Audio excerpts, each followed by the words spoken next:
आदाब दोस्तों, मैं आपके साथ जफर सिद्दीकी। आप देख रहे हैं पीआरबी। दोस्तों, जिस तरीके से कल कोलकाता के अंदर ईडी जो है वो सीधा आईपैक के दफ्तर पहुंचती है, वहां पर जिस तरीके से छापामारी का कार्य करने की कोशिश करती है, उसी बीच बंगाल की शेरनी ममता बनर्जी यानी कि जो तीसरी बार की मुख्यमंत्री है, ममता बनर्जी वहां पर पहुंचती है और वहां पर उनसे फाइल छीनकर बाहर आ जाती है और ये कहती है कि अब सीधा सीधा चुनाव को लूटने की कोशिश की जा रही है। ममता बनर्जी ने जो ईडी पर आरोप लगाए हैं, ईडी उसके बाद वहां से भागती नजर आई। ईडी की जो खबर निकल कर आई है, टीवी 9 भारत की खबर है, कोलकाता ईडी अधिकारियों के खिलाफ एफआईआर दर्ज हो चुकी है।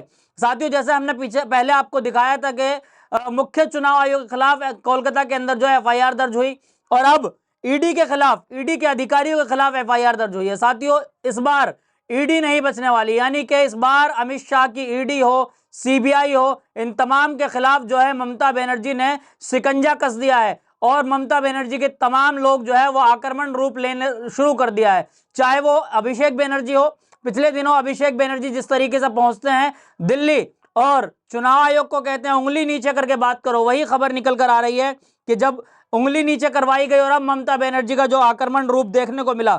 साथियों, वो बहुत बड़ी तस्वीर है। ईडी के खिलाफ जो अब एफआईआर दर्ज हुई है, किस तरह की कार्रवाई बंगाल पुलिस करेगी, ये बिल्कुल देखना दिलचस्प होगा। जहां साथियों कल ईडी की कार्रवाई हुई, ईडी की कार्रवाई के बीच जब ममता बनर्जी वहां पर पहुंची है, उससे नाराज तमाम लोग जो है किस किस तरीके से ट्वीट पर लिख रहे हैं, क्या क्या खबरें निकल कर आ रही है। साथियों, खबर निकल कर आई है, एक पत्रकार राजू पारुलेकर ने कहा कि ईडी अफसरों को अपराधी के रूप में देखना जरूरी है, वो जो कर रहे हैं वो संगठित अपराध है। एक पत्रकार कह रहे हैं कि जो ईडी कर रही है वो संगठित अपराध है, लेकिन ईडी ये कह रही है कि ये राजनीतिक दफ्तर थोड़ा ही है, ये तो आईपैक का दफ्तर है। आईपैक क्या है साथियों, और बता दूं आपको, आईपैक एक ऐसी कंपनी है जो चुनाव की ब्रांडिंग करती है, यानी कि जो भी चुनाव लड़े जाते हैं उसमें किस तरीके से तमाम चीजें करनी है, चुनाव कैसे कराने हैं, किस तरीके से जो उनमें नारे देने हैं, किस किस तरीके जो उसमें स्लोगन्स देने हैं, वो तमाम तैयारी जो है वो आईपैक करता है। आईपैक क्या है? आईपैक एक एजेंसी है जिसके पहले एक हिस्सा जो है प्रशांत किशोर भी थे, जो पीके प्रशांत किशोर के नाम से थे, वो पहले इसके हिस्सा थे, लेकिन अब वो अलग हो गए। अब इसमें जो एक व्यक्ति है जिनके खिलाफ जो है ईडी ने कल छापेमारी करी है।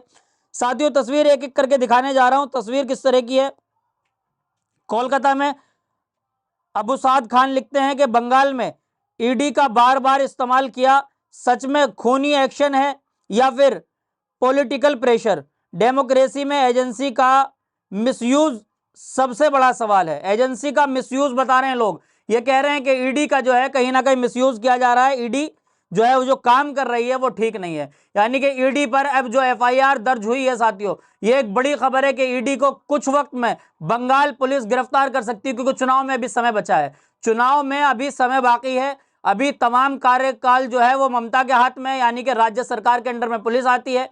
राज्य सरकार की पुलिस चाहे तो ईडी को किसी वक्त भी गिरफ्तार कर सकती है। ये एक बड़ी खबर है। बड़ी खबर इसलिए क्योंकि सबसे पहले पीआरबी चैनल आपको इस तमाम जानकारी दे रहा है और आज जिस तरीके से आगे की खबरें होंगी वो भी हम आपको दिखाएंगे। इसी पर अखिलेश यादव ने जो है कल जो कुछ हुआ, अखिलेश यादव ने उस पर जो है ट्वीट किया। अखिलेश यादव ने लिखा है कि भाजपा बुरी तरह बंगाल हार रही है, पहला प्रमाण। अखिलेश यादव जो कि उत्तर प्रदेश के पूर्व मुख्यमंत्री भी रहे हैं, पूर्व मुख्यमंत्री के बेटे भी हैं, समाजवादी पार्टी के राष्ट्रीय अध्यक्ष भी हैं, उन्होंने कहा है कि भाजपा बुरी तरह से बंगाल हार रही है। यह पहला प्रमाण है, यानी कि हार का यह पहला प्रमाण है जो ईडी आईपैक के दफ्तर में डायरेक्ट पहुंचती है और वहां पर छापेमारी करती है। साथियों, सवाल यह है, ममता बनर्जी का कहना है कि हमारे वहां पर वोट लूटने की कोशिश की गई, हमारे दफ्तर के जो है हमारे कागजात लूटने की कोशिश की, इस तरीके से ममता बनर्जी ने आरोप लगाए। कई मेरे पास वीडियोज है जो ममता बनर्जी वहां से गुस्से में बाहर निकली और उनके हाथ में एक हरे कलर की फाइल है। साथियों, आप ममता बनर्जी की इस वीडियो को देखिए। To collect all of our party hard disk, the candidate list, the party strategy, the party plan. Is it the duty of the ED and Amit Shah, the nasty home minister, the naughty home minister who cannot protect the country, and he's taking away all my party documents? If I get the BJP party office, what will be? What will be the result? All they are collecting, and they have already attacked my IT office also. In fact, Sector 5, I am going there also. जी हाँ साथियों, ममता बनर्जी का आपने आक्रमण रूप देख लिया। किस तरीके से ममता बनर्जी हाथ में माइक लेकर भड़कती नजर आ रही है। ममता बनर्जी के हाथ में जो फाइल है, उस फाइल में ऐसा क्या था कि ममता बनर्जी जैसे ही ईडी की एंट्री आईपैक के दफ्तर में होती है, मुख्यमंत्री डायरेक्ट अपने काफले के साथ वहां पर पहुंचती है, आईपैक के दफ्तर में घुसती है और वो हरे कलर की फाइल लेकर बाहर आ जाती है। ममता बनर्जी का यह कहना है कि जिस तरीके से अमित शाह गलत मिसयूज कर रहे हैं अपनी ईडी का, वो ठीक नहीं है। जिस तरीके से अखिलेश यादव ने भी उस पर तंज कसा, उसी पर ईडी ने अपनी सफाई जाहिर करी है। ईडी ने क्या कुछ कहा? ईडी ने कहा कि हमारा सर्च सबूतों के आधार पर था, किसी राजनीतिक संस्था के को टारगेट करना मकसद नहीं था, किसी पार्टी मुख्यालय को सर्च नहीं किया गया, सर्च का चुनाव से कोई संबंध नहीं है, कानूनी प्रक्रिया के तहत सर्च किया गया है। यह ईडी का कहना है। ईडी ने अपनी सफाई जाहिर करी है, लेकिन ईडी पर जो एफआईआर हुई है वो बहुत महत्वपूर्ण विषय है कि ईडी पर एफआईआर होना यह सवाल खड़े करता है कि सीधा सीधा ममता की पुलिस कुछ ही देर में ईडी को गिरफ्तार कर सकती है। ईडी के उन अधिकारियों के खिलाफ एफआईआर दर्ज हुई है जो अधिकारी कल आईपैक के दफ्तर पहुंचे थे। आईपैक के दफ्तर में जो छापामारी की गई, ममता का यह कहना है कि वहां से हमारे कंप्यूटर लूटे गए, वहां से हमारे कागजात लूटे गए, वहां से हमारे तमाम वोटिंग का जो सिस्टम बनाया गया था कि कुछ दिनों बाद चुनाव होने, किस किस तरीके से चुनाव होने, वह तमाम जो चीजें तय की जाती थी वो आईपैक के दफ्तर से तय होती थी कि चुनाव की प्रक्रिया कैसे होगी, नारे किस तरीके से दिए जाएंगे, रैलियां किस तरीके से करनी है, किस तरीके से झंडे लगाने हैं, किस तरीके से जो है वो तमाम चीजें जो तय होती थी वो आईपैक के दफ्तर से होती थी। तो साथियों, खबर जो निकल कर आ रही है, खबर क्या है, इसी को लेकर जो है अब ईडी की कार्रवाई के बाद पश्चिम बंगाल के मुख्यमंत्री ममता बनर्जी और उनकी पार्टी तृणमूल कांग्रेस ने आक्रमण रुख अपना रखा है और जगह जगह विरोध करती नजर आ रही है। टीएमसी सांसद ने केंद्रीय गृह मंत्री अमित शाह के आवास का घेराव किया और केंद्र पर जांच एजेंसियों के दुरुपयोग का आरोप लगाया।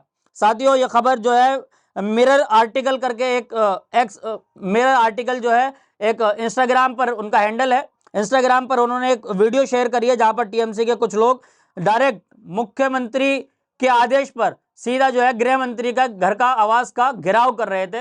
वहां पर महिलाएं भी है, उनको भी बाकायदा पुलिस डिटेन करती नजर आ रही है। ये वीडियो भी आप देख लीजिए, पुलिस किस तरीके से उनके साथ पकड़ रही है, उनको वहां से हटाने की कोशिश की जा रही है।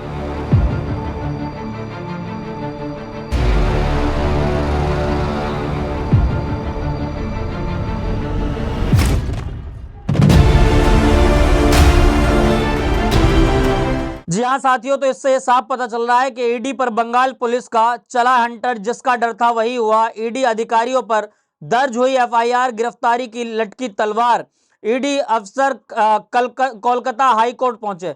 अब सीधा मामला जो है कोलकाता हाई कोर्ट पहुंच चुका है।